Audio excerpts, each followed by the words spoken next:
Bom, vamos lá, meus amigos. Vamos falar de fundos imobiliários que estão quase de graça. Bom, quem acompanha aqui o meu canal sabe que desde dezembro de 2024 para frente, os fundos imobiliários voltaram a se valorizar com força, né? Em dezembro de 2024, a gente atingiu ali a mínima dos últimos anos para os fundos imobiliários. Fundos imobiliários negociando praticamente de graça. Só que era um monte de fundo imobiliário de graça. Desde então, desde dezembro de 2024 até agora, né, em junho, quase julho de 2025, nós vimos os fundos imobiliários voltarem a se recuperar. Porém, tem alguns fundos imobiliários que ficaram para trás. Fundos imobiliários que entregam resultados, bons fundos imobiliários, com ótimos ativos, pagando bons dividendos, porém que ainda o mercado ou não está olhando para eles, ou ainda está sendo injusto, mas fato é que eles ficaram para trás, são ótimos fundos imobiliários, mas estão negociando muito barato. Então, se você está procurando oportunidade ainda em fundos imobiliários, porque eles subiram bastante e você está chateado, vamos ficar aqui comigo até o final do vídeo, que eu trago 3 bons fundos imobiliários para você que estão quase de graça.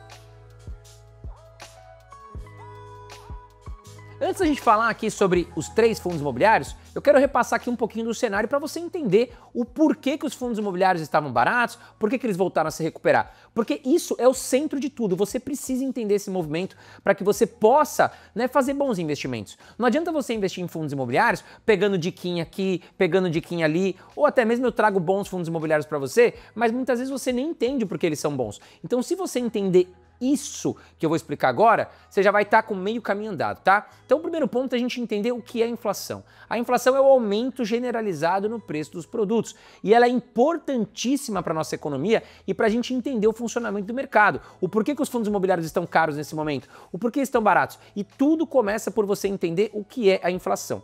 Quando a inflação sai de controle aqui no Brasil, o governo, através do Banco Central Brasileiro, que tem autonomia hoje frente ao governo, ele se vê obrigado a subir a taxa de juros para conter o aumento do preço dos produtos. E aí eu vou te dar um exemplo prático aqui de como que a inflação afeta o nosso bolso, tá? Imagina você agora, nós passamos por um conflito muito quente, digamos assim, entre Israel e Irã, com a entrada dos Estados Unidos, né? Por ali passam a maior parte do petróleo produzido no mundo, tá? Ali Irã, Arábia Saudita, Iraque, enfim. Por ali você tem muitos navios passando com petróleo e claro que durante um conflito, esses navios acabam sofrendo com muito problema na sua logística para poder passar por ali. Muitas vezes aqueles estreitos ali nos mares são fechados, então você tem o quê? Você tem um problema na logística do combustível. O petróleo acaba ficando mais caro. Um petróleo mais caro deixa o combustível mais caro, porque o petróleo é uma commodity, ele é negociado em dólar e tem um preço para todo o planeta, negociado ali por um preço só. O barril do petróleo hoje gira em torno de $70, tanto aqui no Brasil, para a Arábia Saudita, para os Estados Unidos, para Portugal, para todo mundo é igual, tá? Então, com o combustível mais caro, imagine que o caminhoneiro vai na bomba de combustível e vai pagar mais caro ali no diesel, na gasolina, enfim, pelo seu combustível. Ele vai ter que repassar esse aumento, claro, para quem ele faz a entrega. Então a indústria que utiliza, por exemplo, os caminhões para abastecer os armazéns, para abastecer as indústrias, os lojistas, tem que repassar esse aumento. Começa lá pelo conflito, que aumentou o preço do petróleo, que aumentou o preço do combustível na bomba de gasolina para o caminhoneiro repassou o preço do aumento para a indústria repassou o preço para o lojista, que repassou para você, para mim, que somos os consumidores finais. Então nós vamos pagar mais caro pelo produto devido lá na ponta o aumento do preço do petróleo. E com o produto mais caro chegando até nós temos o quê? Uma inflação, tá? Então essa inflação, ela corrói o poder de compra, Se você tem hoje R$10, você compra uma camiseta, essa camiseta ela teve que aumentar pelo preço do petróleo, que passou por toda uma cadeia de aumento, e lá no final do ano ela vale R$15, os mesmos R$10 já não compram uma camiseta de 15, que você comprava em janeiro uma camiseta de 10, com os R$10, lá no final do ano você precisa de 15 para comprar, tá? Então por isso que a gente tem também dissídio, aumento de salário, esse tipo de coisa, geralmente corrigido pelo menos pela inflação, para que a gente não perca o poder de compra, tá? Mas quando a inflação sai demais sob controle, isso é ruim para o Brasil, é ruim para o mundo, na verdade, Veja a Argentina quase quebrou por uma inflação fora de controle. Então o governo tem que tomar conta aqui no Brasil. Ah, André, mas então subir a taxa de juros, o porquê que a gente contém o aumento da inflação? Porque quando a gente aumenta a taxa de juros no Brasil, porque a inflação está desenfreada, acontece o seguinte fenômeno, As empresas, elas precisam de crédito para investir nas suas empresas, tá? Então ela chega lá no banco, ela fala, Banco Itaú, eu quero um empréstimo. Tá, a taxa de juros subiu, o empréstimo não está mais caro. A empresa fala, opa, esse empréstimo para mim não dá, eu vou pagar muito caro por empréstimo. Então o projeto que eu iria fazer, eu vou deixar ele de lado. As pessoas que eu iria contratar para esse projeto, eu não vou contratar mais. Porventura, alguma empresa passa por uma dificuldade, o crédito está muito caro, ela prefere demitir funcionários ao pegar um empréstimo, porque o empréstimo está muito caro, tá? Então, com esse fenômeno, você tem o quê? As pessoas comprando menos, porque novos projetos não são contratados, as pessoas arrumam menos emprego, menos serviços, ou porventura perdem os seus empregos, acabam indo comprar menos. A indústria se vê num movimento de que, opa, eu estou vendendo menos aqui, eu tenho que baixar o meu preço para atrair novos compradores. E aí a gente consegue esfriar um pouco esse aumento, tá? A mesma questão lá no exemplo do petróleo, as pessoas estão consumindo muita gasolina, muito petróleo, o mercado está girando muito rápido. Quando a gente sobe a taxa de juros aqui no Brasil, as pessoas começam a consumir menos, o petróleo também sofre com menos consumo, aí a gente pode reduzir um pouco os preços, tá? É estranho, é confuso, mas se você entender tudo isso, é muito importante para você investir nos fundos imobiliários. Por quê? Quando a taxa de juros no Brasil está muito alta, a tendência é que os investidores comecem a migrar para a renda fixa. Porque é o seguinte, imagina que eu fui captar, eu sou um lojista, eu fui até o banco pegar um empréstimo junto ao Banco Itaú. Poxa, o empréstimo está mais caro. Só que o Itaú também pega empréstimo para repassar esse empréstimo para quem está precisando, né? O Itaú vive disso, o Bradesco, Santander, todos os bancos, tá? Eles captam empréstimos através do quê? De CDBs, que são produtos de renda fixa. Então, quando você vai lá investir num CDB, você está emprestando o seu dinheiro para o Itaú, que vai pegar o seu dinheiro e vai emprestar para outras pessoas. Muito mais caro e é assim que os bancos ganham dinheiro, né? Muito fácil. Mas, enfim, quando a gente empresta o nosso dinheiro para o CDB, né, para o banco, com os juros mais altos, eu recebo mais juros por isso, porque a taxa de juros está mais alta. Então, é assim que funciona o mercado, tá? As pessoas acabam deixando de olhar para fundos imobiliários, para ações, que são produtos de renda variável, oferecem riscos e vão migrar para a renda fixa, onde vão ficar mais tranquilas, recebendo mais por isso, porque a taxa de juros está em alta, tá bom? Só que muito disso, as pessoas acabam, os investidores acabam perdendo oportunidades. Por quê? Quando o movimento dos investidores começam a migrar para a renda fixa, começam a olhar só para a renda fixa e deixam de lado a renda variável, ações, fundos imobiliários caem, né? Porque tudo na vida é oferta e demanda, tá? Quando a gente está procurando muito fundo imobiliário, eles se valorizam. Quando a gente procura menos, eles ficam mais baratos, tá bom? Então, nesse momento, o que acontece? Os grandes investidores, os mais experientes, estão comprando produtos de renda variável, porque eles estão pagando mais barato. Eles entendem que o mercado é cíclico. Uma hora vai estar em baixa, uma hora vai estar em alta. E aí esse movimento vai trocando. No Brasil, historicamente, é isso. Então, em dezembro de 2024, estava claro que estava muito barato os fundos imobiliários. Eu falava aqui para vocês, né, fundos de shopping, de lajes, enfim, de hospitais, do que fosse, estava de graça, né? E realmente eles voltaram a se valorizar porque a gente entende hoje que o mercado, né, aqui no Brasil, a inflação está mais sob controle. Não chegamos na meta do governo, mas está mais sob controle. Tá? E o que acontece? Os juros futuros, muita gente não entende isso, começaram a recuar. Então o mercado ele se antecipa, é isso que eu falo para vocês sempre. Quem chega antes bebe água limpa. Quem se antecipa compra os fundos imobiliários muito baratos. E eles se valorizaram muito rápido aí nos últimos meses. Porém, temos algumas oportunidades ainda na mesa, tá? Agora, André, então eu fiz besteira de comprar renda fixa? Não, bendito. Talvez você tenha feito besteira de vender na baixa os teus fundos imobiliários para comprar renda fixa, tá? Aí você fez mau negócio. Agora, se você, né, comprou os dois, se você seguiu o que eu ensino aqui no canal, carteira diversificada, comprei renda fixa pagando bem, mas comprei fundos imobiliários baratos também, tô diversificando, ótimo, você fez um ótimo negócio, tá? Agora, o que não compensa é vender os fundos imobiliários baratos para mudar para renda fixa. Quando o fundo imobiliário se valoriza, aí você quer voltar a investir em fundo imobiliário. Aí realmente não vale a pena. Você vai ficar sempre naquele movimento de vendo na baixa, compro na alta, que é errado, tá bom? Bom, dito isso, vamos falar aqui os 3 fundos imobiliários quase de graça que eu trago aqui para você. Mas antes de mais nada, já quero pedir para você também se inscrever aqui no canal Mestres da Riqueza e ative o sininho. É muito importante que você esteja inscrito. Primeiro que você vai receber as notificações de vídeos aí hot do momento, né, quando eu trago para você. Muitas vezes você vai assistir um vídeo meu aqui antigo, você perdeu a oportunidade. Então é importante estar inscrito aqui, quase 300 mil inscritos aqui no meu canal. Chegando em 300 mil inscritos, vamos fazer uma live ao vivo que eu vou trazer muita informação para vocês. E eu vou mostrar para você esse movimento que eu estou te falando da inflação mais sob controle através do Boletim Focus, que é um relatório que sai toda segunda-feira, divulgado aí pelo Banco Central, com as expectativas do mercado, tá? Então olha o que aconteceu, há 4 semanas a expectativa era de encerrar o ano de 2025 com uma inflação em 5,5%. né? Há uma semana já caiu para 5,25 e hoje 5,24, o que é um ótimo sinal para a renda variável, que mostra o quê? Que a inflação está caindo. Quando a inflação estava subindo, né, a gente tinha o quê? Os juros cada vez mais com perspectiva de alta, renda variável apanhando.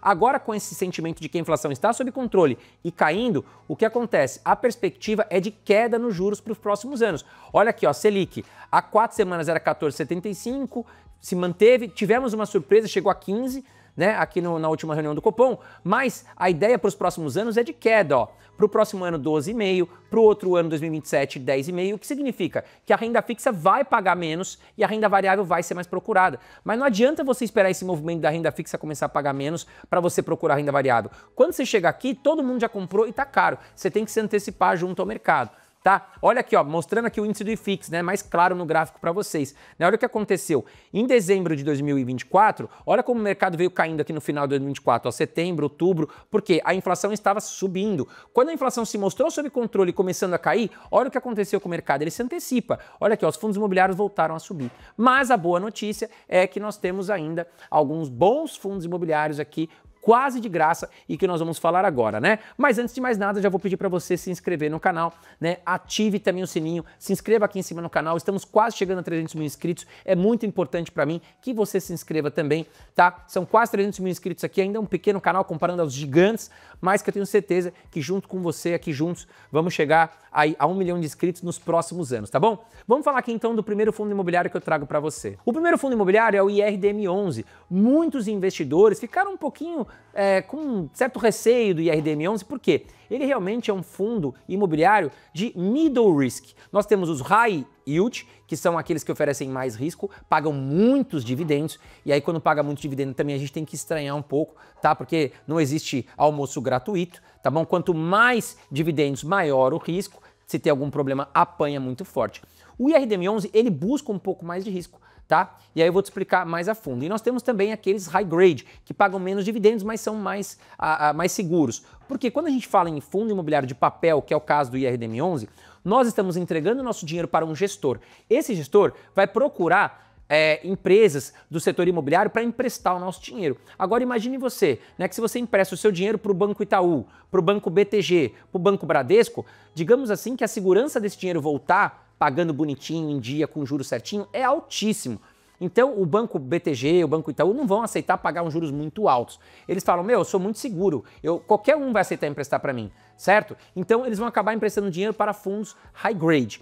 O middle risk já vai, já vamos sair do BTG, vamos entregar ali pro Banco BMG, vamos entregar pro banco, sei lá, Banco do fulano, que já é um pouquinho com mais risco, tá? Mas ainda muito seguro também. Ok, mas vocês vão ter que me pagar um pouco mais, porque vocês oferecem mais risco do que um Itaú. Então eu vou cobrar um pouco mais caro pelo seu empréstimo. E os high yield, por estar pagando muito, eles vão estar emprestando geralmente para empresas que têm menos crédito, menos segurança, porque eles vão aceitar pagar muito, né? E para aceitar pagar muito é porque realmente não é todo mundo que está querendo emprestar dinheiro para eles, tá? Então vamos sempre procurar aqui diversificar a carteira entre o middle risk, né, e aqui o high grade. O high yield a gente tem que tomar muito cuidado. Ah, André, mas como é que eu sei que ele é um high yield? Poxa, se os fundos imobiliários high grade estão pagando 12% hoje ao ano, né, o middle risk pagando 14, 15, o high yield vai estar pagando 20% ao ano. Caso de DEVA 11, né, de TORD 11. Então, muito cuidado aí, porque a gente já teve muito susto nos últimos anos com alguns fundos imobiliários, inclusive como o DEVA 11, que tiveram calotes e o fundo despencou. Mas vamos lá. Para você entender um pouco melhor, né, olha aqui, ó, vamos dar uma olhada na carteira de CRIs, são certificados de recebíveis imobiliários, né? Vamos dar uma olhada em para quem a gente emprestou esse dinheiro através do IRDM11. Então, se você olhar lá no RI do IRDM11, são várias páginas como essa. Eu peguei uma aqui de exemplo, tá? Então a gente vai ver aqui, ó, por exemplo, você tem aqui Edifício Tucano, quem foi o emissor? A XP. Você tem aqui o Shopping Pantanal, o 20 Shopping, né? Você tem DASA, você tem empresas sólidas aqui que estão fazendo empréstimos aqui, tá? Enfim, e olha lá, ó. Se a gente olhar aqui, são, por exemplo, ó, na primeira linha aqui, a gente tem IPCA mais 8,5, na segunda linha IPCA mais 9,9, o vencimento 2032, 2030. Então percebam que nós temos aqui vários emissores, tá? Nós temos uma diversificação muito grande. Olha, na primeira linha, o maior CRI que nós temos é 2,8% do patrimônio e vai descendo, tá? E aí nas próximas páginas você vai ver que é 0,3, 0,2, ou seja, nós temos vários emissores. Se 1, 2, 5, 10 dão um calote, acaba afetando muito pouco. Né? Então é importante a gente entender a carteira de fundo de crise do fundo imobiliário para que a gente também empreste o nosso dinheiro para um fundo imobiliário grande, né, robusto, que está entregando um dividend yield mais seguro, com bons emissores, né, e está bem diversificado, não está muito concentrado. Imagine que eu entro aqui na carteira de fundo de CRIs do IRDM11 e eu vejo que tem 10 CRIs só.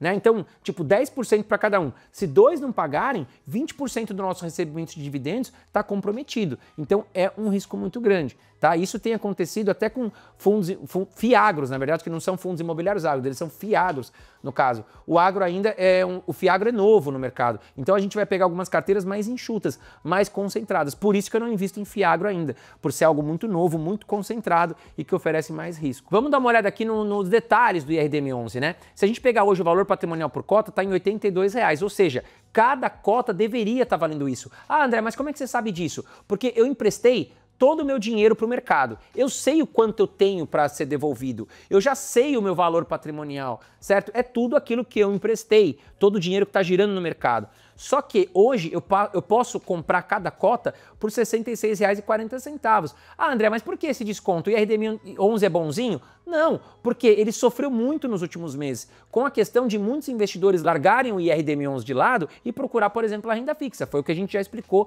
nesse vídeo. E aí, a questão da oferta e da procura, né? Ou seja, poxa, ninguém mais quer o IRDM11, então ele foi mais para baixo, né? Eu vou começar a baixar o preço dele para tentar vender as minhas cotas. E hoje ele ainda está aí bem abaixo do seu valor patrimonial, negociando a 0,80, né? Ou seja, tem 20% aqui de desconto sobre o valor patrimonial. Se o PVP está em 1, quer dizer que ele está no valor justo, tá? O valor patrimonial do IRDM11 hoje é de 3 bilhões de reais, ou seja, é um fundo grande para nível Brasil. A cota do IRDM11 hoje custando R$ 66 aproximadamente no momento que eu gravo e pagou de dividendo nos últimos 12 meses 14,09%, sendo que esse dividendo ele é isento de imposto de renda, então ele é excelente, tá? O PVP, como nós falamos, 0,80 e ainda as suas cotas se valorizaram 5,6% nos últimos 12 meses. Boa parte já pegando essa recuperação aqui, olha, de dezembro de 2024 para frente, né? Olha como ele estava ainda mais barato, chegou a negociar próximo de R$ 50. Quem comprou aqui em dezembro de 2024 já pegou essa alta na valorização das cotas, mais bons dividendos, mas ainda está muito barato, tá? Olhando aqui os rendimentos mensais dos últimos 12 meses, mas se a gente olhar a média dos últimos 5 anos, ele pagou 17,7% e no último ano 14%. E agora no segundo fundo imobiliário eu trago para vocês o VISC11, que é um grande fundo imobiliário de shopping center. Também sofreu bastante, né? Juros altos significa menos consumo, menos pessoas nos shoppings comprando, tá? Então os fundos imobiliários de shopping também sofreram muito, mas já estão se recuperando rápido, frente ao movimento de inflação sob controle, como já falamos nesse vídeo. Então o valor patrimonial por cota hoje está em R$ 124, porém a gente pode comprar cada cota hoje por R$ 102 no momento que eu estou gravando, tá? Um PVP de 0,82, muito abaixo também do que vale, para um patrimônio de 3,5 bilhões de reais. Você consegue pagar hoje no VISC11, então, cerca de R$ 102, e ele pagou de dividend yield nos últimos 12 meses 9,5%, tá? Lembrando, o VISC11, ele é um fundo imobiliário de tijolo, ele investe em imóveis, tá? Diferente do IRDM11, que é um fundo imobiliário de papel, que nesse momento paga mais dividendos, porque ele está diretamente ligado a produtos de renda fixa. Através dos CRIs, a gente empresta o nosso dinheiro e ganha através de juros. Quanto maior os juros no Brasil, maior o nosso recebimento de dividendos. Já o VISC11, ele aluga lojas, ele faz o aluguel de lojas dentro de shoppings. Então ele ganha através dos aluguéis, tá? E o fundo imobiliário de tijolo, ele tem inclusive um potencial a longo prazo de se valorizar mais frente a fundos imobiliários de papel, porque os edifícios se valorizam e você pode ganhar com tudo isso, tá? Inclusive o gestor pode até vender um shopping, ganhar o lucro, repassar também para os cotistas. Então, geralmente, o fundo de tijolo vai pagar um pouco menos de dividendo, porém, ele tem uma maior possibilidade de ganho com as cotas, tá? O PVP está em 0,82 e teve uma variação negativa nos últimos 12 meses de 1,44, porém, quem comprou também em dezembro de 2024, olha a alta que teve, né? Chegou a negociar aqui próximo de R$80 e hoje R$102. Então, só nos últimos meses ganhou cerca de 20% de valorização com as cotas, sendo que atualmente ele pagou 9,5% em dividendos e na média dos últimos 5 anos, 9% também. Tá? Olhando a listagem de imóveis, são vários shoppings localizados aqui nos melhores estados do Brasil, né? Nos maiores e mais comerciais estados do Brasil, digamos assim. Tá praticamente com um shopping aqui em todos os estados brasileiros. Está sendo a maior concentração hoje Rio de Janeiro e São Paulo. A gente olhando a vacância das lojas aqui do shopping do BISC 11, ele se mantém muito aqui em 5,5, 5,7 nos últimos meses, né? O que significa isso? Que quase todas as lojas de todos os shoppings estão alugadas, uma vacância baixa. Apenas 5,5% de todas as lojas de todos os shoppings estão disponíveis para alugar, o que é um bom sinal, mostrando que são bons shoppings, bem localizados e que a gestão faz um bom trabalho. Bom, vamos falar agora então do terceiro fundo imobiliário que eu trago para você. Ele é um fundo imobiliário de galpões logísticos, tá? Que é o GGRC11. O valor patrimonial hoje dele está em R$ 11,35. A gente pode comprar cada cota hoje a R$ 10, está com preço sobre o valor patrimonial em 0,88 e o valor patrimonial do fundo está em 1,5 bilhão de reais. Como eu disse, cada cota a R$ 10, pagando um dividend yield muito bom para um fundo de tijolo, 11,65% ao ano, isento de imposto de renda, seu PVP 0,88, mostrando aqui quase 15% de desconto frente ao seu patrimônio, tá? E nos últimos 12 meses ele teve uma valorização de 4%, porém, o mesmo movimento. Aqui em dezembro de 2024, ele negociava aqui muito próximo a R$ 8,50 e hoje negocia a 10, tá? Então ele teve uma valorização também muito forte aqui nas últimas semanas, porém ainda continua atrativo. Bom, olhando os dividendos aqui, atualmente pagou 11,6% e o dividend yield médio nos últimos 5 anos de quase 12%. São vários imóveis também localizados pelo Brasil, mas principalmente aqui São Paulo, Paraná e Goiás. Olhando a vacância, muito interessante, porque ele tem apenas 1% de todos os seus galpões desalugados, mostrando também uma boa função aqui da gestão, né? Mostrando também que os imóveis são muito qualificados. Bom, e é isso aí, né? São 3 fundos imobiliários que estão quase de graça, muito abaixo ainda da recuperação do mercado, se recuperaram também, mas não o quanto deveriam ter se recuperado, mas são ótimos fundos imobiliários. Me diz aí o que você achou dos 3 fundos imobiliários, qual fundo imobiliário está barato ainda na sua opinião, que eu não falei aqui, comenta aqui embaixo. Um grande abraço para você e até o próximo vídeo.